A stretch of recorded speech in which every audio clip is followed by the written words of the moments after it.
Good afternoon, everyone.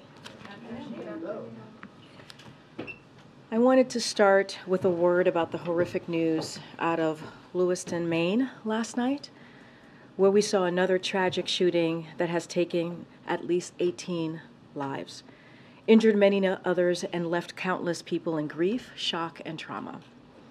As the President said in a statement earlier today, he and the First Lady are praying for the victims and their families, for those still fighting for their lives, and for the families, survivors, and community members reeling from this latest act of gun violence. And importantly, we continue to urge all residents to heed the warnings and guidance of the local officials, and federal law enforcement are on the ground to assist with the response.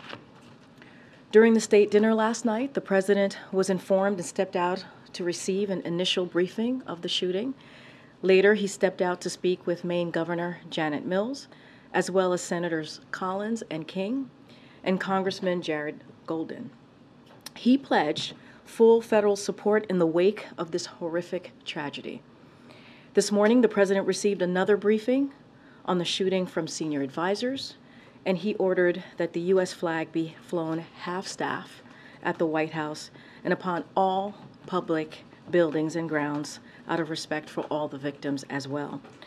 So I want to echo the President's sentiments on this tragedy and the epidemic of gun violence in general. This is not normal. We cannot accept this. There have been literally hundreds of mass shootings in the last year alone, leaving empty seats at dinner tables across the country, and leaving those who survive these heinous acts both physically and mentally scarred. And while we have made progress since the President signed the bipartisan Safer Communities Act into law, much more must be done. And the President has been clear that executive action alone is just not enough. As the Vice President who oversees the newly established Office of Gun Violence and Prevention, stated during today's state luncheon, I know many of you watched very closely as well, and she said, it doesn't have to be this way. As our friends in Australia have demonstrated, again, it does not have to be this way. It's within Congress's power to pass legislation that will make our streets safer, that will make our communities safer, that will make our schools safer. The House has a new speaker who he said he's ready to get to work and to find common ground. Now is the time. Now is the time to find common ground. Let's work together to ban assault weapons and high-capacity magazines. Let's work together to enact universal background checks, require safe storage of guns, and keep guns out of the hands of criminals and dangerous individuals who have no business being armed with a weapon of war. The President will continue to do everything in his power to protect the American people, to protect our communities, to protect our children. And we urge congressional Republicans to come to the table if there truly is common ground at this time. With that, as you all know, I am joined today in the briefing room by the Director of National Economic Council, Lael Brainard, to discuss the GDP report that you all saw this morning and any other economic news that's out there. With that, Lael, welcome to the briefing room for the second time.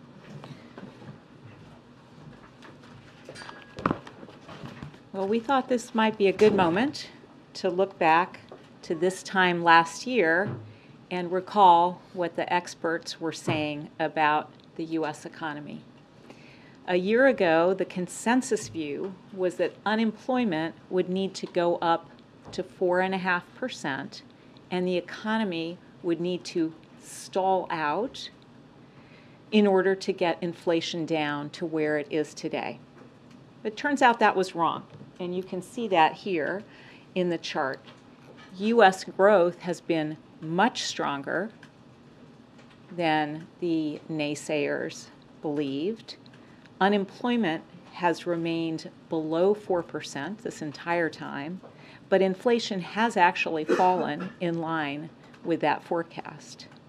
In fact, today we learned that GDP grew by 4.9% in the third quarter, even as core PCE inflation on a quarterly basis fell to 2.4%, its lowest level in nearly 3 years.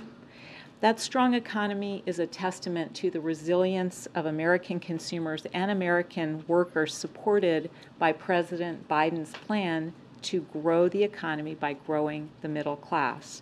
Consumer spending is robust as Americans have rejoined the labor force in record numbers, and real wages are up over the last year. President Biden vowed to build the economy from the bottom up and the middle out, and that's exactly what we're seeing in the data. Last week's survey of consumer finances showed that Americans' median net worth is 37% higher than it was before the pandemic, adjusted for inflation. That's the largest gain in the history of the survey, and the wealth gains were strongest for the bottom half of the income distribution and for Blacks and Hispanic families that have traditionally not seen as large gains. Just yesterday, the UAW and Ford reached a historic tentative agreement that provides a record increase for auto workers and is a testament to the president's strategy to ensure a strong future for auto manufacturing here in America with good union jobs. That's good news for American workers and good news for the future of the U.S. auto industry. So in the data in that agreement, we can see that the president's strategy is yielding real results, even as we continue to work to bring costs down. Thanks, Liv. So I want to ask you, so the president celebrated the GDP report, saying that it's a testament to the resilience of the American consumer, but the report also showed that personal savings dropped by $360 million. Do you have a message to Americans who are dipping into those savings to afford the inflation? Well, again, as I said, what you are seeing is Americans are back in the labor force in record numbers, much higher participation that was anticipated, and higher than pre-pandemic. So they're at work, and that is showing up also in the wealth number. So if you actually look at American households' median wealth in inflation-adjusted terms, it's actually gone up since before the pandemic. So I think the U.S. consumer, U.S. workers, they are absolutely the reason that we're seeing this resilience in the economy, and they are actually seeing increase in their wealth over this period. Well, what about a message to Americans who are dipping into savings to afford their lifestyle? So I think that, again, because net wealth is rising, because real incomes are rising, because Americans are working, that's exactly what we would want to see in the economy. Are you no longer worried about a recession in the near term? So I think the data in recent months has all pointed in the same direction, which is that we are seeing strong ongoing growth with inflation coming down. We're seeing unemployment staying below 4%, 20 months in a row now, with inflation coming down. And so those data, which have been sustained now for a relatively long period of time, suggest that there's ongoing resilience there. We're seeing small business formation at a record rate. There's a lot of dynamism in the economy that people are really taking notice of. And you know that the president has a historic legislation that is leading to historically high amounts of construction in the manufacturing sector. It's really leveraging private sector investment. So for all those reasons, the ability to see the economy continue growing with inflation down, strongest growth, lowest inflation among the G7. Good, John. Thanks a lot. Since this GDP number was released, student loan repayments have begun for tens of millions of Americans. Is this a headwind that you see in the U.S. economy for Q4? What I'd like to see student debt relief go forward He's continuing to look to find avenues to do that in the wake of the Supreme Court decision. We've already announced a number of programs that have led to large and significant relief for a large number of Americans, but he's going to continue working to make sure that the full amount of student debt relief is available over time. And then what other headwinds do you see for the fourth quarter? So right now, what we see going into the fourth quarter is continued ongoing investment on the basis of the clean energy tax credits and the CHIPS program, the infrastructure law. So there should continue to be a lot of private sector interest. We certainly see it in the numbers, $614 billion worth of private sector investment on the basis of those laws. So those things I think will continue to provide uplift. The global economy, there's some soft spots there, so perhaps a little headwind there. Last question, go ahead. To follow on the consumer spending side, do you expect the pace of consumer spending to ease in the coming months? And a follow-up on that if I can.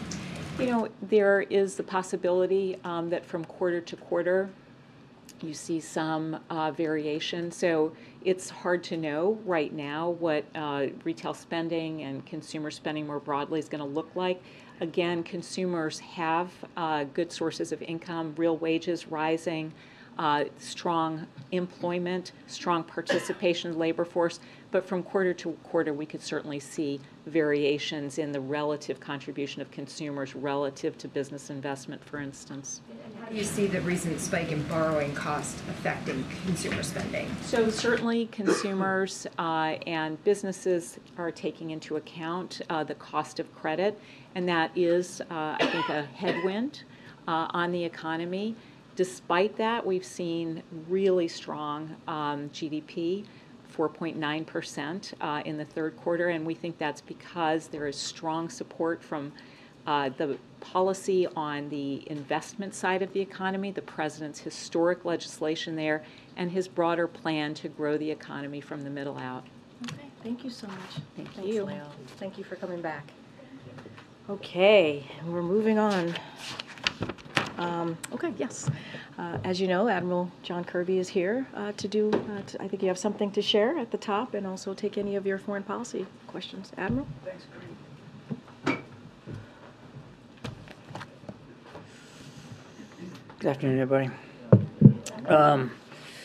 Let me start. I've got a couple things I want to get through. Let me start with the Middle East. The president continues to be routinely updated by the national security team on the situation there. Obviously, continuing to support. We are continuing to support Israel's military. Security assistance continues to flow to them as needed, almost on a daily basis. And obviously, we're still laser focused on the humanitarian assistance situation, making sure that more food, water, medicine can get in. Since the 21st of this month, some 74 trucks have now gotten in, 12 over just the last 24 hours. Not enough. More needs to go. And we're working with partners on the ground to see if we can accelerate and increase the flow of humanitarian assistance in. So again, it remains a high focus for him and for the national security team. I do want to, if you'll allow me to, just to take a couple of minutes to update you on the battlefield situation in Ukraine. As we have said publicly, Russia has launched a renewed offensive in eastern Ukraine across multiple lines, including around Avdiivka, Liman, and Kupiansk. Now, I spoke about this in a gaggle recently, but this offensive was not a surprise. We've been watching this build and come. We've warned that President Putin still aims to conquer Ukraine, and we've been working to ensure that Ukraine has the equipment it needs to defend its territory. Just today, you may have noticed, we announced another package of security assistance, which includes air defense capabilities, Javelin anti-tank missiles, more artillery ammunition, and more ammunition for the high mobility artillery rocket system, otherwise known as HIMARS. Thus far, using all these capabilities, the Ukrainians have been able to hold on and hold on the defense against this offensive, successfully repelling Russian tank columns that have been advancing on Avdiivka. Since the 11th of October, Russia has suffered significant losses in this offensive attempt of theirs, including at least 125 armored vehicles around Avdiivka and more than a battalion's worth of equipment. We expect more Russian attacks to come. This is a dynamic conflict, and we need to remember that Russia still maintains some offensive capability and may be able to achieve some tactical gains in the coming months. Now, to pursue that outcome in Avdiivka and elsewhere on the battlefield, Russia continues to show no regard for the lives of its soldiers. We believe they have suffered thousands of casualties in their effort to conduct this offensive, some of them on the orders of their own leaders. We have information that the Russian military has been actually executing soldiers who refuse to follow orders. We also have information that Russian commanders are threatening to execute entire units if they seek to retreat from Ukrainian artillery fire. Russia's mobilized forces remain undertrained, under-equipped, and unprepared for combat. As was the case during their failed winter offensive last year, the Russian military appears to be using what we would call human wave tactics, just throwing masses of these poorly trained soldiers right into the fight. No proper equipment, no leadership, no resourcing, no support. It is unsurprising that Russian forces are suffering from poor morale, given all these conditions. Russia's renewed attempt at an offensive is a sobering reminder that President Putin is not giving up on his aspirations to take all of Ukraine. And as long as Russia continues its brutal assault, we have to continue to support the Ukrainian people in their self-defense, because his intentions are clear. You heard the president talk about this last week. He basically said that if Western weapons to Ukraine stopped, Ukraine would have a week to live. So to ensure that we can continue to do that, it's critical that Congress step up and pass the supplemental request that the president put forward last week, which included a significant amount of resources for Ukraine, for their self-defenses, for their humanitarian and economic needs. It's time now to move forward with that supplemental funding, because time clearly is not on our side or on that of Ukraine going forward. So with that, take some questions. The president yesterday, John, said he has no confidence in the death toll numbers presented by the Palestinians in Gaza. What's he basing that on? How did he reach this conclusion? Well, we all know that the Gazan Ministry of Health is just a front for Hamas. It's run by Hamas, a terrorist organization. I've said it myself up here. We can't take anything coming out of Hamas, including the so-called Ministry of Health, at face value. Okay. And secondly, the president's talking more about humanitarian pause and reviving the Israeli-Palestinian peace process. What's prompting this tone shift? So, two thoughts here, Steve. For one, the president has never backed away or never stopped affirming the need for a two-state solution. Since coming into office, we've been working on that very hard. And I know it's a lofty goal, and it's taken a lot of people a long time to try to get there, and we haven't gotten there. But he's not stopped working towards that goal, and he still believes, as he said yesterday, that when this conflict is over, that still has to be the goal we're driving to, a state for Palestinians that they can live in peace and security and justice. That is a strategic long-term goal. In a tactical sense, as Secretary Blinken said, we do think that there should be consideration made right now for humanitarian pauses. These are localized, temporary, specific pauses on the battlefield so that humanitarian assistance can get in to people that need it, or the people can get out of that area in relative safety. That's what a humanitarian pause is, and we think it's an idea worth exploring. Just to follow up on the first thing that Steve asked you quickly about the president's lack of confidence in the numbers that we're getting out of Gaza right now. As you noted, the Gaza Health Ministry is run by Hamas. But to be clear, the president and the White House, you don't dispute that thousands of Palestinians, many of them innocent civilians, have been killed by Israeli strikes so far, do you? Of course not. We absolutely know that the death toll continues to rise in Gaza. Of course we know that. But what we're saying is that we shouldn't rely on numbers put forth by Hamas and the Ministry of So Health. they say it's more than 7,000. Is there any way to assess how many it is? Or I mean, the president said it was a pretty dramatic moment when he said, "Yeah, we don't have any confidence that we respect that you can't take Hamas at its word," but it does appear by all independent journalism, including that by a lot of people in the room, that thousands of Palestinians have been killed. Would you agree? We would not dispute that. Okay, then let me ask you if I can very quickly. Is the White House satisfied that Israel, to this point, has obeyed the laws of war, the rules of the war, as the president has indicated, and is Israel, in the White House's view, doing enough to this point to protect innocent lives? Again, we're not going to react in real time to events unfolding on the battlefield and every allegation and every strike. We're just not going to do that. But that means it's not until the war is completed that you guys can have an assessment of whether I didn't say that either. I just said Okay. we're not going to react in real time here, Peter. We have been in constant touch with our Israeli counterparts since the very early hours of this conflict to make sure we're asking them the hard questions that we want them to ask themselves, and to reiterate, as the president said yesterday, to reiterate that there is an added burden here on Israel to make sure that they are doing everything they can to minimize civilian casualties, and we're in constant communication with them about that. Thanks, Karine. John, to follow up on my colleague's questions, does the president have faith in the numbers released by the West Bank Ministry of Health, which is run by Palestinian authorities, that says there's been more than 100 West Bank Palestinians killed by what President called extremist settlers? I know of no dispute with the rough numbers coming out of there either. We know that there's been quite a bit of violence in the West Bank as well. Obviously, the casualties are nowhere near the numbers that we're seeing coming out of Gaza.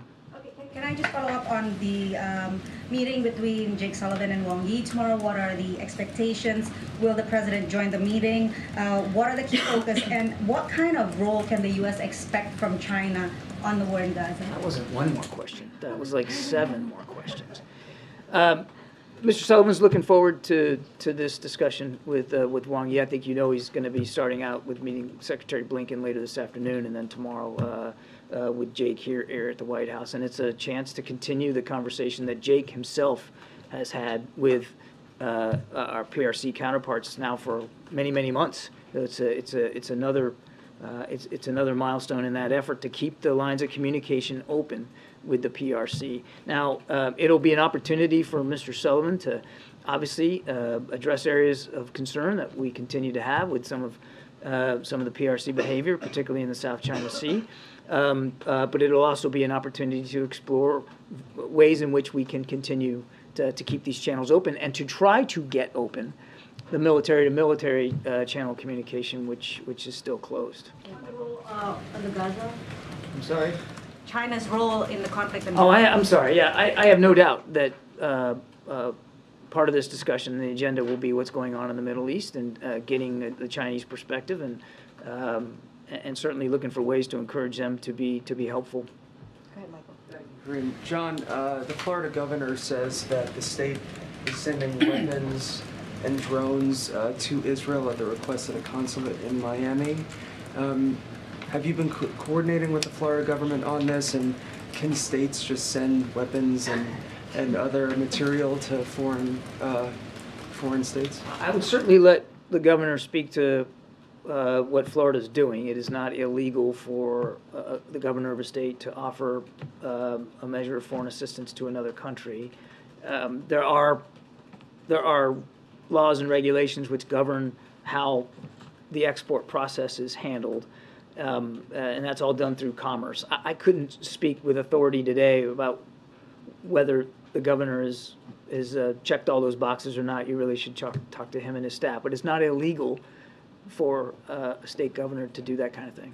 Just one quick follow-up on all of the questions regarding the death toll coming out of the Hamas-run health ministry in Gaza. Do you have any sense, you acknowledge that thousands have died in Gaza, do you have any sense of the percentage of those that are Hamas militants versus civilians? I do not.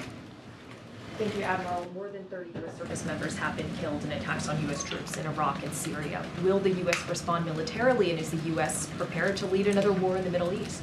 I don't know. I don't think. Did you say 30 have been killed? I don't. Have been injured.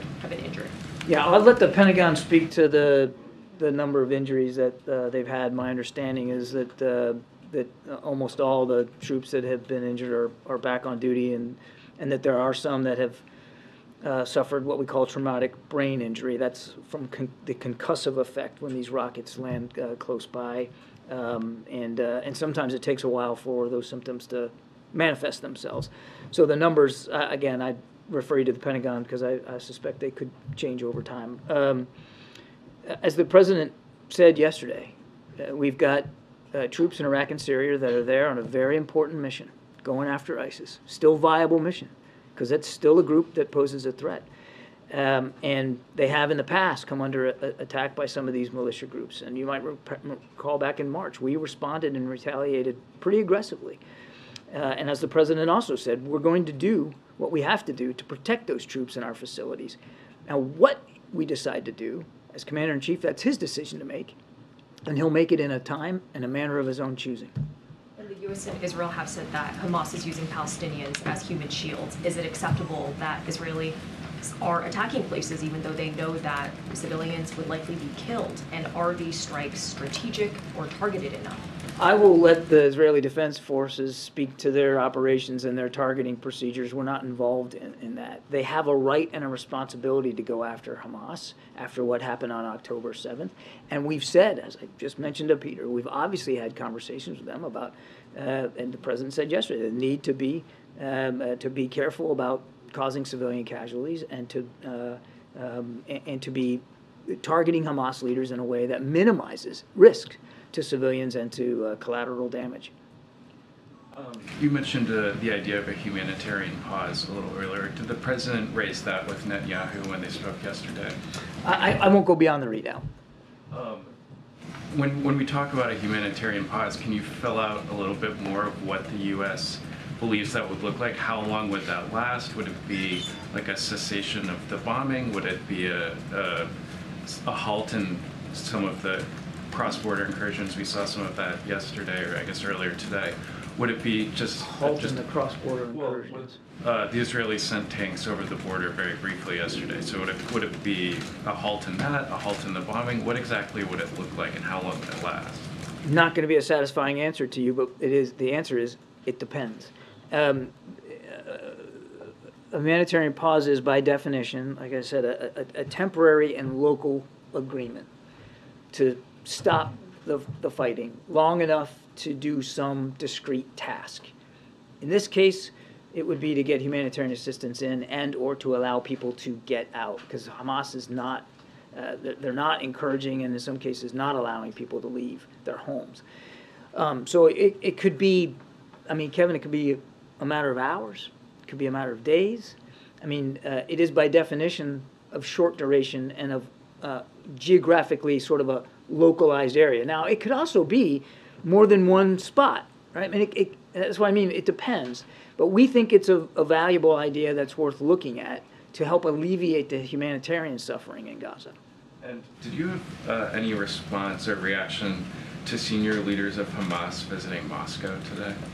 I can't speak for their travel habits or with their conversations with the Russians. Our message to any other nation around the world is this is not a time to be supporting Hamas's ability to continue to kill Israelis, and it's certainly not a time, or any nation out there that wants to be involved should look for ways to be involved to help Israel defend itself and to help get humanitarian assistance in. So we'll see what comes of the conversation.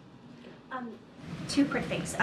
Was there any coordination by the Florida governor with the White House on sending munitions over to Israel? Not that I'm aware of. Okay, and then second, can you elaborate a little bit on the execution of Russian soldiers?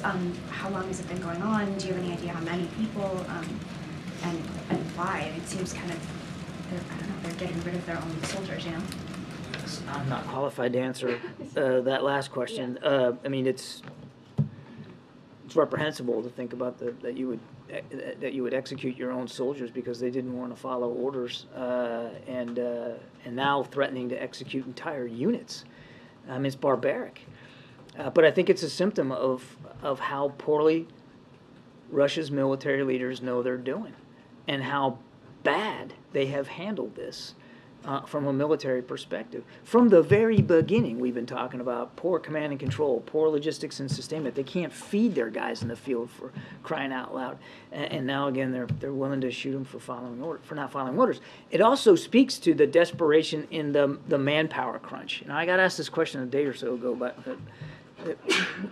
Russia obviously, bless you, Russia obviously has a bigger military than Ukraine, and they have access to more manpower to man it. But they are in such desperate need to make some kind of progress, particularly in the Donbass, the Donetsk area, that they are literally throwing young men into the fight who haven't been properly trained, haven't been properly equipped, and certainly are not being properly led. Thank you, Karine. John, the president said that if Iran or its proxies attacked U.S. troops, that we would respond. So what is he waiting for exactly? He did say that. Where's the response? He said that. And he said that we will. Repeating the warning is the response? Jackie, come on now. It's not his question. I'm not going to telegraph punches here from the podium. We have responded and retaliated in the past, quite aggressively, in fact, back in March. And as the president said, we will not hesitate to protect our troops and our facilities, but we're going to do it at a time of our choosing, in a manner of our choosing. And the decision to do it, if we do it, is his as commander-in-chief and his alone. He said that he issued a warning to the Ayatollah, this warning he talked about yesterday. How was that warning delivered? I'm not going to get into that. Can you say if there was a phone call or if there was a third party? Was there a message that was relayed after U.S. troops were injured? There was a direct message relayed. That's as far as I'm going to go. And then why were the injuries not disclosed until Tuesday? I'd have to refer you to the Pentagon on that. And can you also say why the U.S. approved a visa for Iran's foreign minister who's in New York this week? The Wall Street Journal reported that he partook in at least 2 planning meetings in Lebanon with Hezbollah, the Islamic Jihad, and Hamas leading up to the October 7th attack. Secretary General called a meeting at the foreign ministerial level. He's the foreign minister of Iran. We are the host of the UN. We take that responsibility seriously. Do we particularly like the fact that he's on U.S. soil? No. But unlike a lot of other countries around the world, we take those responsibilities, those rules seriously, and so we allowed him to come in to attend these meetings. And we hope, quite frankly, we're certainly going to take advantage of the opportunity. We hope others at the UN take advantage of the opportunity to ask tough questions of him and what his country's doing to support these militia groups and what his country's doing to support Hamas and Hezbollah. This is an opportunity for world leaders up there in New York to make their perspectives and their concerns known directly to the Iranian foreign minister. There's a Pentagon official, Ariane Tabatabai, I believe I'm saying her last name correctly. She was alleged to be involved in an Iranian government influence operation. There was some discussion about whether she should keep her security clearance. She did. But she's now the chief of staff for the office that's overseeing hostage negotiations. Is it appropriate for someone with these connections to the Iranian regime to be overseeing rescue operations for Americans that are being held by Iran-backed proxies? I'd have to refer you to the Defense Department to speak to that, Jackie. Go ahead, Jenny. Hey, Kirby, thanks. Back on the Wang Yi meeting, you said that you would encourage China to be helpful in the Middle East. Can you elaborate on what you would like to see out of it? Do you want them to condemn Hamas? Do you want them to use their influence with Tehran behind the scenes? And then separately, you have also called out Beijing in the past for providing support for Putin's war effort in Ukraine. What's your current assessment on whether that support is ongoing, whether that's reaching the level of a red line?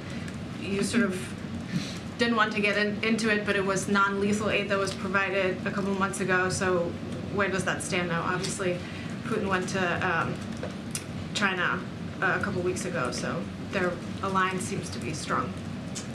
We still haven't seen any indication that China is willing to provide lethal capabilities to the Russian military.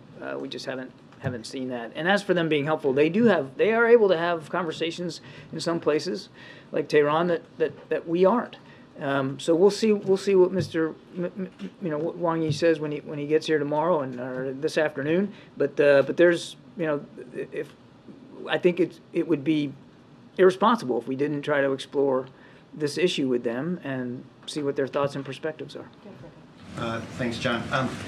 back to the numbers, aid groups, including the United Nations, that are working in Gaza, cite those numbers of the health ministry. Are they wrong to do that? They can make their own decisions about what numbers they want to cite. We're not going to cite them. The State Department is also using these numbers internally. Sorry. I was going to actually mention that. Thank you, Raquel. I mean, the State Department has cited those numbers. Has cited them in the past, but what we've seen is the administration's position that it is now Hamas is now manipulating the numbers now, but not before.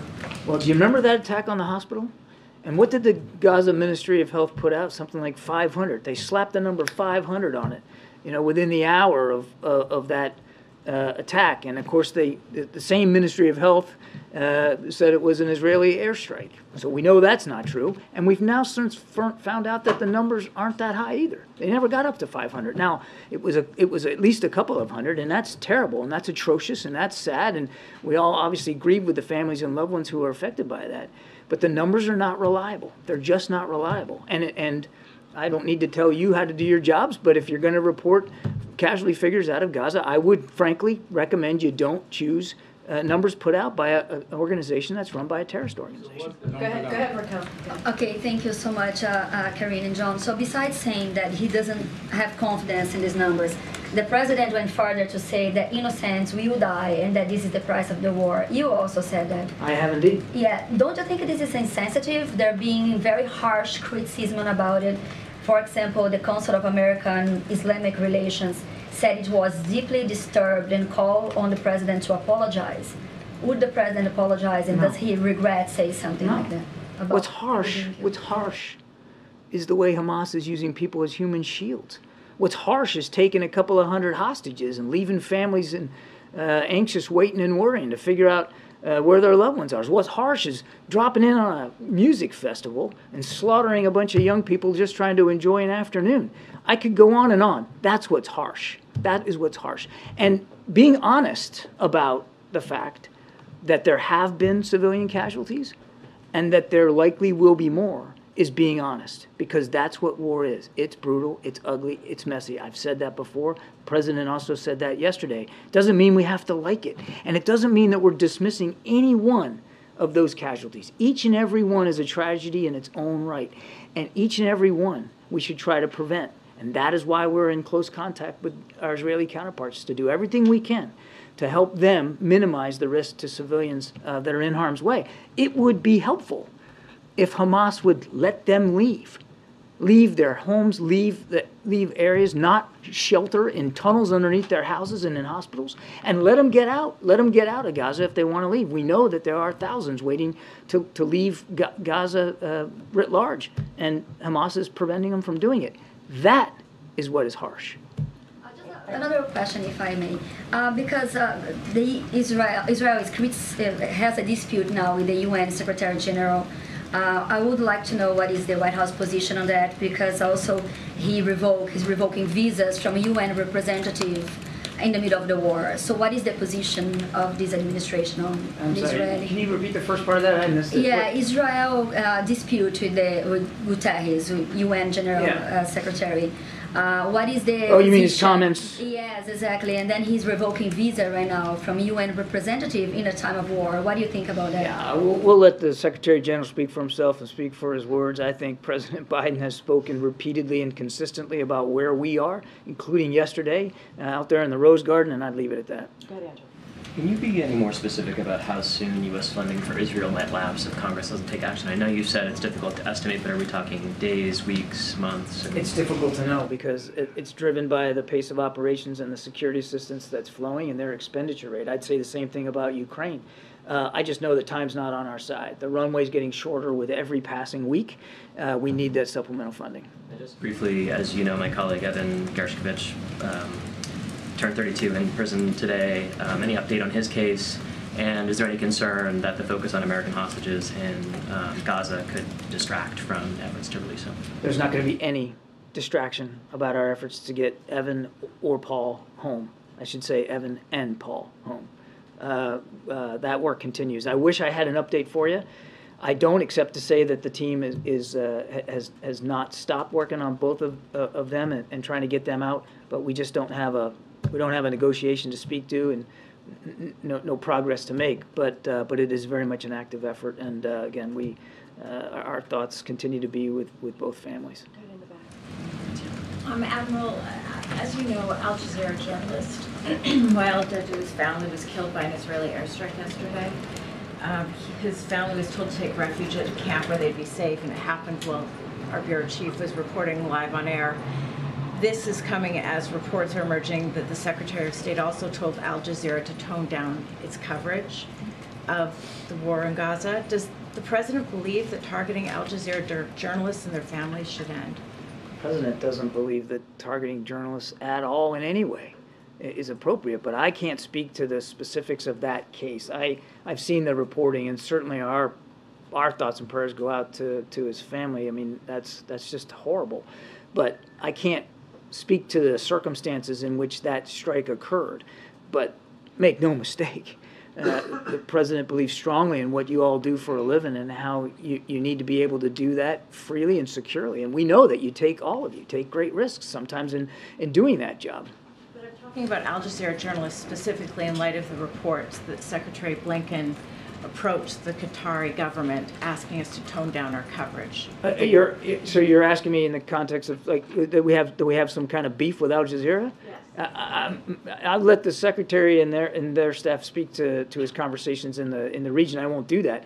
We recognize Al Jazeera as a valuable voice and an outlet that has incredible reach in the region and beyond. I don't need to tell you that. It's truly a global network, and we value the work that you do.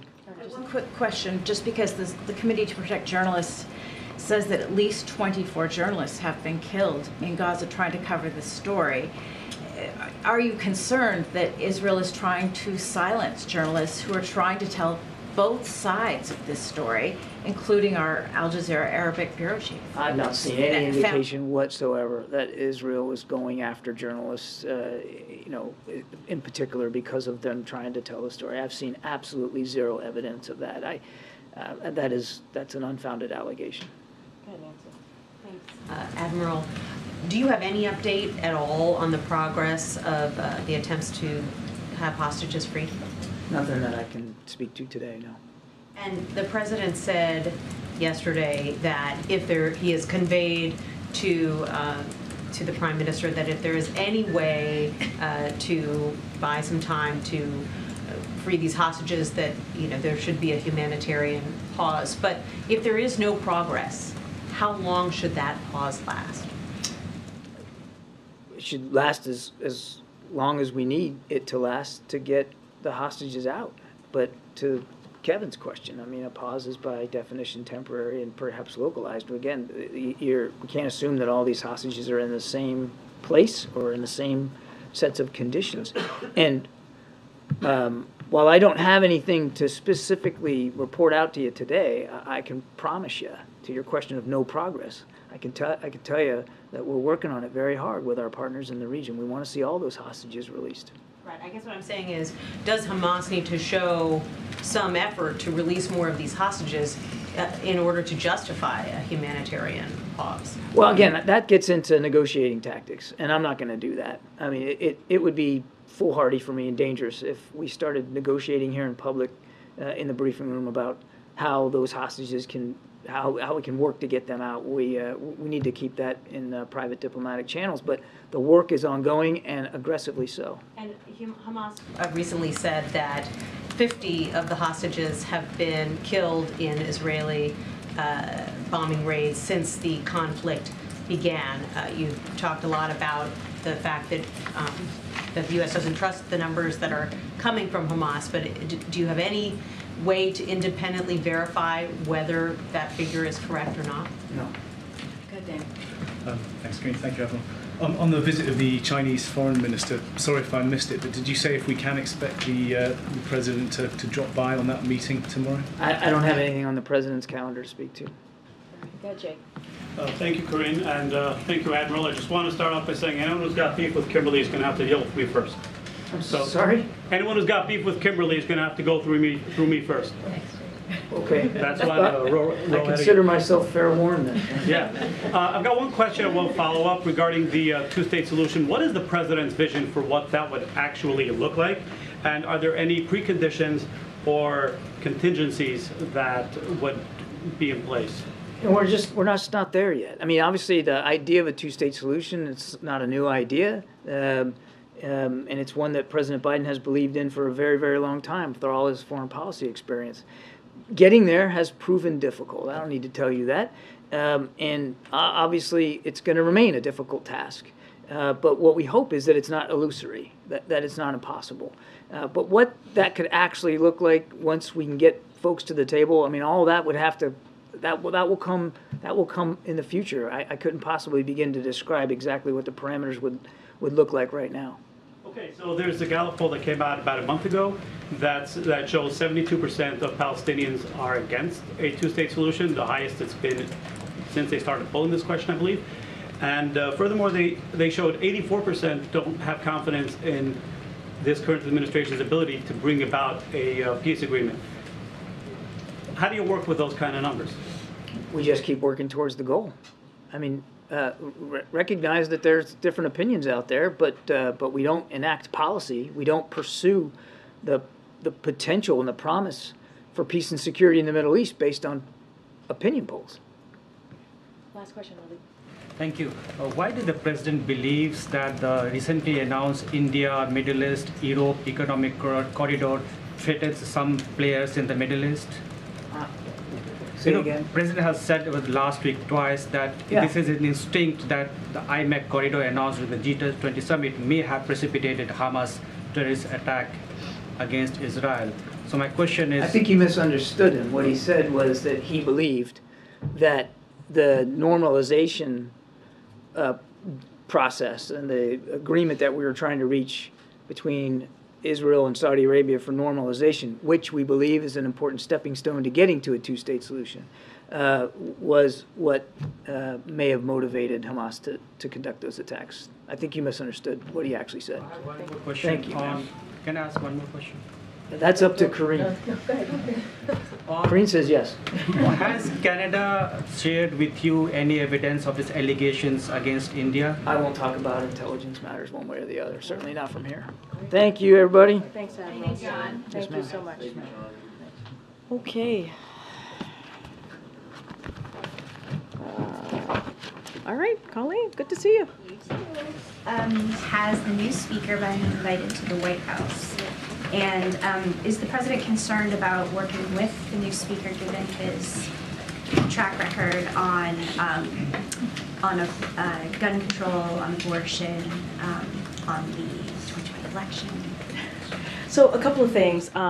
So upon the speaker's election, we invited him today, it's actually happening right now, to a bipartisan briefing with leadership and relevant committee chairs and ranking members and on the president's supplemental national security, obviously, package. And so that's happening right now, I think. It's still happening. And so the speaker is here, and he did join that briefing. And and the other questions. So the president was asked yesterday about 2020, and the president, I think, answered it pretty straightforward. You heard him say that when it came to the 2020 election, we had more than 60 judges who basically threw those cases out of the court or proved it to not be true, right? When it came to the accusations that the elections were not, I guess, real, or whatever, however they said it in 2020. But also, a Trump administration said the 2020 election was the safest, was the safest election that we've ever had, right? And you heard that from the Trump administration. And the president also said that, he understands the Constitution. So the president answered that question. Look, more broadly, as it relates to the speaker, the president has said that once Congress, the House conference, was able to get their affairs in order after spending 22 days to pick a speaker, in their chaos that we have seen them do the last 22 days, once they figured that out, he would be willing to work with them in good faith to get things done on behalf of the American people.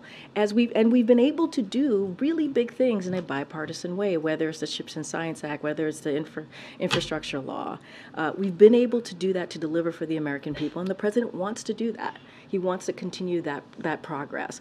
And let's not forget, in the midterms, the American people were very clear. They want to continue to see that type of bipartisanship. They want us to continue to grow the economy. And so that's the president's focus. He's willing to do that. He's willing to take up the speaker's words on working on common ground to make that happen.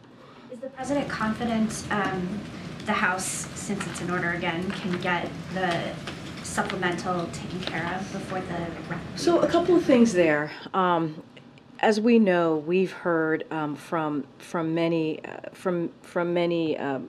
Republicans even on the supplemental, especially the national security supplemental, and how we've seen bipartisan support. And so that's really important. And I have a couple of folks that I want to actually read out. Leader McConnell said our national security priorities from Russia to Hamas to China are all connected, and this requires a worldwide approach. Senate Armed Services Ranking Member Roger Wicker said he absolutely supports linking Ukraine and Israel aid, and that a solid majority in the House and Senate could too. Senate Appropriations Vice Chair Susan Collins said each of these four elements are critical. So we have seen a strong bipartisan support for the national security supplemental. Obviously that includes Ukraine and Israel. And so there is no reason we should not be able to move forward to get that done. Get some. Thanks, Karine. Sorry. Thanks, Karine. So Speaker Johnson's voting record shows that he is strongly opposed to gun safety legislation. Even when Democrats controlled Congress, they could not pass the universal background checks or the assault weapons ban. So what realistically can get done with this speaker? How can a deal around this be cut? Look, I hear the question. I mean, look what just happened last night. Look what happened. In Maine, in a small community, I think about 30,000 people, and clearly, the gunman is still at large. And so it's a dynamic situation on the ground. But as far as we know, 18 people were killed. And we should not have weapons of war in our communities, in our schools, and anywhere in our communities. And this is an epidemic. This is a gun violence epidemic. And the time is now to act. And here's the thing, Speaker Johnson and all of the members on the Hill, Republicans in Congress, they have the ability to stop this. They have the ability to put forth legislation to deal with this issue. They can change this. They can help save lives. And we're just not going to take, it's great to hear thoughts and prayers. We obviously want to give the families who are dealing with this tragedy and the victims who are clearly dealing with this tragedy, obviously we want them to make sure that they know that they're in our thoughts and prayers. But that's not enough. That's not enough. And so we were able to do a bipartisan piece of legislation to deal with gun violence, a piece of legislation, obviously that's law that we hadn't seen in 30 years. So there's ways to get there. There's ways to get there. But executive actions is not enough. We got to do more. And just because, it may be difficult, it may be hard, doesn't mean that we stop. Doesn't mean that we stop fighting, and that doesn't mean that the president is going to stop saying over and over again that we have to stop this gun violence epidemic. Is there other executive action that the president plans I to sign? don't have anything to read out at this time. We don't have anything to read out at this time. As you know, there is a Office to Prevent Gun Violence, which is a historic office, which the president is very proud of. That's being led, as I said at the top, by the vice president, who's part of that, leading the efforts of that office. But look, we have to continue to do the work. We have to continue to do the work, and that has to be done legislatively. We can't just continue to do executive actions. As you know, the president has done more than 24 of them, signed 24 of them, but we need to do more. We need to sign legislation into law. We need to build on the bipartisan action that was taken last year. Go ahead, Kevin. Just to clarify, is the speaker meeting the president today? I don't have anything to read out on the president on a visit with the president. What I can say is that the speaker is indeed here. He was, when I walked out, getting a briefing with other members of Congress on obviously the national security supplemental funding package, which we believe is an important package to move forward and has has strong bipartisan support. And was yesterday the first time that President Biden has ever spoken to Mike Johnson, or do they have any relationship? So I don't have any engagement to list out. I can say that when there was the congressional picnic, Congressman Johnson was here, and then I believe there was an event, an LSU event here not too long ago that the president shouted out. Then obviously Congressman Johnson, because he had attended. I just don't have any other specific engagement to call. In the Gun Violence Prevention Office that you just mentioned, are you able to give us any sort of brief? I know it's been in place for a little while now. What exactly has it been doing? Like, what are the meetings like? Are they talking about executive actions? Are they talking about potential new legislation? Are they soliciting recommendations? What exactly has it been up So to? one thing that I can say is Greg Jackson, who's one of the deputies of the office, he convened as it relates to what happened, the horrific actions of last night. He convened federal agencies. He did that this morning to discuss federal resources already deployed and ensure readiness to meet any additional community needs as people of Lewiston work through the unimaginable grief that they may be experiencing. So we are in direct contact with folks on the ground there, and that is something that the office certainly is being part of. I don't have any other executive actions. I was just asked about that, but our focus right now is to continue to call on Congress to take action. We need to see legislation.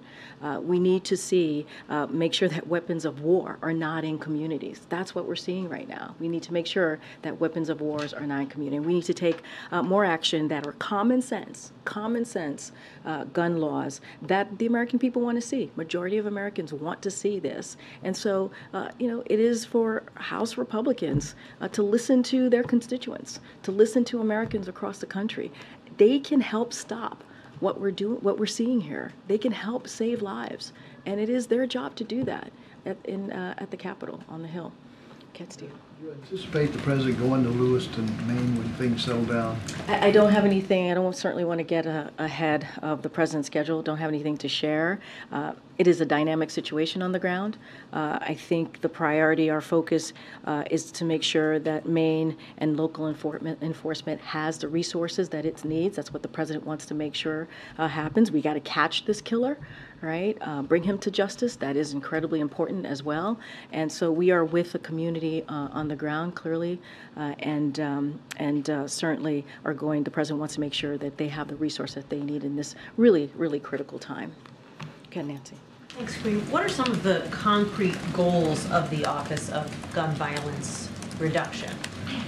So, look, I think having this historic office is incredibly important. Making sure it shows how critical we see this epidemic that's happening across, certainly across the country, and want to make sure that we do everything that we can to save lives. Look, one of the things as well that we want to do is make sure that we offer any type of emotional, mental assistance. That's going to be done through the office. We want to see what other executive actions can be done. We believe that legislation is the way to go, but there might be additional executive actions that can be done. So we want to make sure that we look at, that's one of the things the office is doing, looking at all of the potential options that we can do to continue to build on what the president has been able to do. Having conversation with communities on the ground, listening to them, taking in advice on what it is that they further actions that can be taken on the ground. So there is, this office is, I think, critical at this moment as what we're seeing with these communities really going through this horrific epidemic. When you see guns being the #1 killer of children, we have to take action. And so I think this is when you think about the office, and you think about what it does, preventing gun violence, it's a way for the president to show that he's taking this very seriously. It's a way to try and figure out what else can be done to really stop this epidemic, and also work with communities on the ground.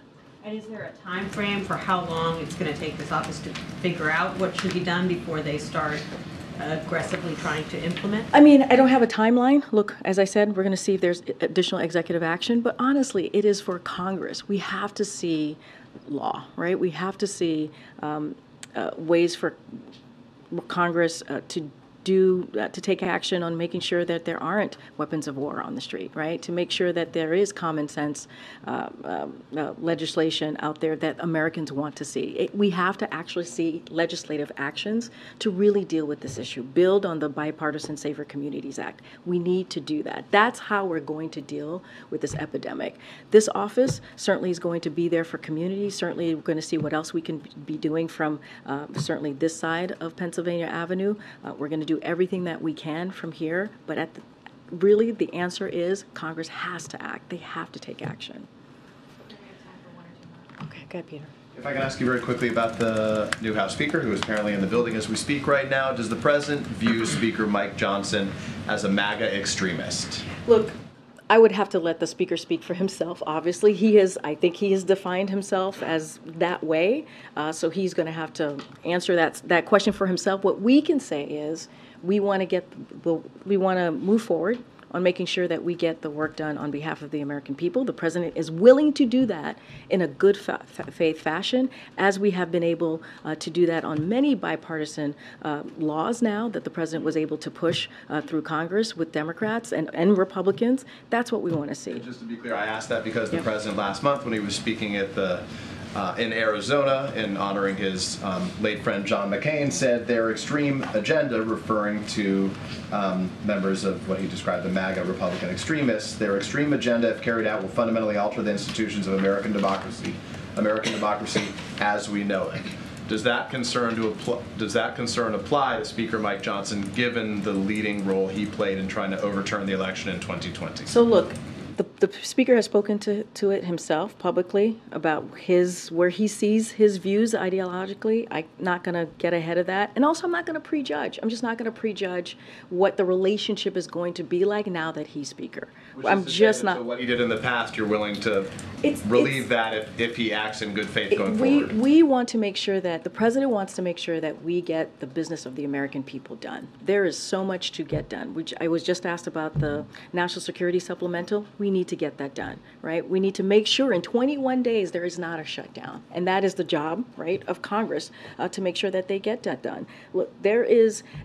the moment that we're in right now should not be about partisanship. The American people don't want to see that. They want to see us work in a bipartisan way. The President, as you know, is a president that believes in bipartisanship. He believes on bringing both sides together. He has done that in the last 2 years.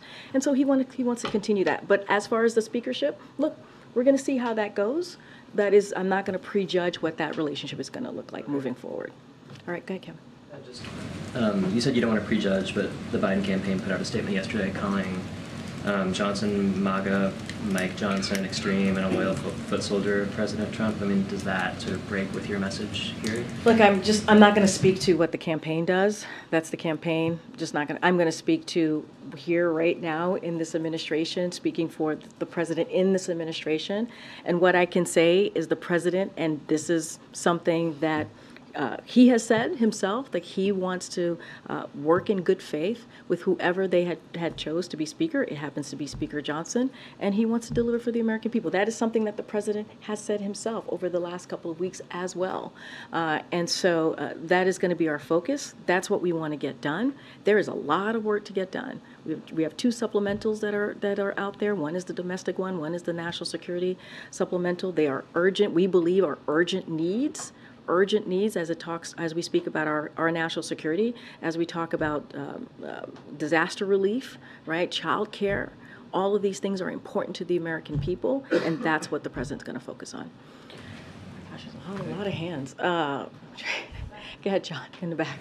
As it relates to the new Speaker, is keeping the government funded a major test for this new Speaker? If there is a government shutdown, do you essentially say, well, it's all the new Speaker's fault? How do you view that? I'm not going to get into hypotheticals. We know that we have 21 days to make sure, and it's their job, right? We've been very clear. It is their job, Congress, to make sure the government stays open. They have 21 days to do that. Now they have a Speaker. Now they have to make sure that we do that continues, that the government stays open, that we don't have our military or federal employees not getting paid on critical programs that are out there that the American people need. That needs to continue. And so we'll see what happens. Again, 21 days to get that done. As it relates to other priorities that the president has that we believe are bipartisan priorities. I just talked about disaster relief. I talked about child care. All of those things are bipartisan, has bipartisan support. So we believe those things can get done. I'm getting pulled by the team here. Okay, guys, we'll be back tomorrow. Okay, go ahead. You have the last question. Okay. Nope, right here. Thank you. Yeah. California Governor Gavin Newsom is currently in China and met with President Xi yesterday. Has the White House coordinated with him at all on this visit, and did the White House sanction this trip? I just don't have anything to speak to on that trip. I would refer you to the State Department and also to the governor's office. I just don't have anything to share on that particular trip. Thank you. See you guys tomorrow. Thanks, Karine.